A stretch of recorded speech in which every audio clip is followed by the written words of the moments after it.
घासून पण मारत नाही.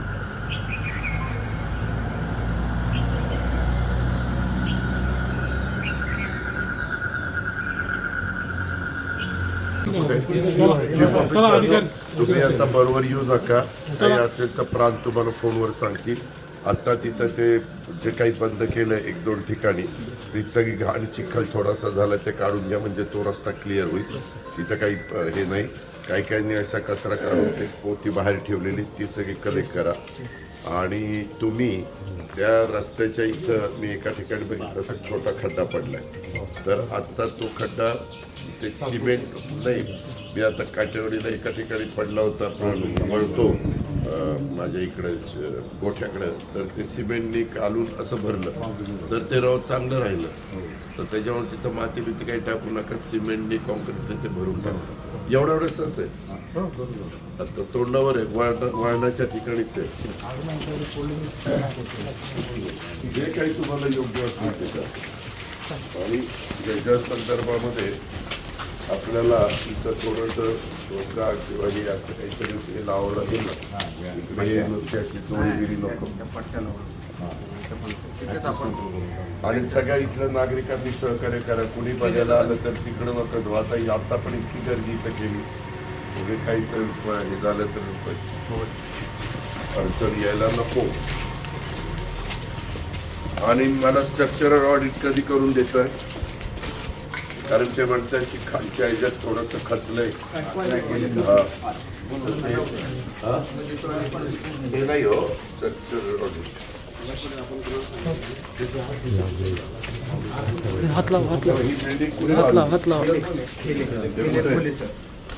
हे कुठे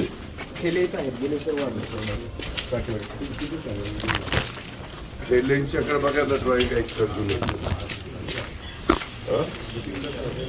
सोसायटी आहे का काय? सोसायटीकडे बघा असलं तर. बरं, बारामतीत 100 वर्षात नाही पडला एवढा पाऊस पडलेला आहे. आता आम्ही सगळे बघितलेलं स्ट्रक्चर ऑडिट करावं लागेल. ते केले कोण आहेत त्यांच्याकडनं आम्हाला ड्रॉइंग घ्यावे लागतील. आमचे PWDचे एक्झिक्युटिव्ह इंजिनियर, डेप्युटी इंजिनियर सगळे बरोबर आहेत. ते सगळं केल्यानंतर आपल्याला कळेल की कितपत धोका त्या ठिकाणी निर्माण झालेला आहे. एक गोष्ट चांगली आहे की पलीकडं काळवट फार वर आहे, म्हणजे खाली सगळं हार्ड आहे. त्याच्यावर जर आज पाऊस थांबला, उद्या थांबला 2-4 दिवस, तर कोरडं झाल्यानंतर फरक पडेल. पण तरी देखील इथं सध्या तुम्ही नातेवाईकांच्याकडं किंवा कुणाकडं राहिलेलं जास्त बरं. उगीच धोका नको. कारण आज तारीख 26 आहे. 28 तारखेला पुन्हा पाऊस सांगितलेला आहे जोरात. रेड अलर्ट काही भागामध्ये सांगितलेला आहे. तर सगळ्या नागरिकांना माझी विनंती आहे की तुम्ही पण सहकार्य करा. जे निसर्गाच्या पुढं आपण काही करू शकत नाही, जी काळजी घ्यायला पाहिजे ती आपण सगळी घेतोय. पण तुम्ही घाबरून जाऊ नका.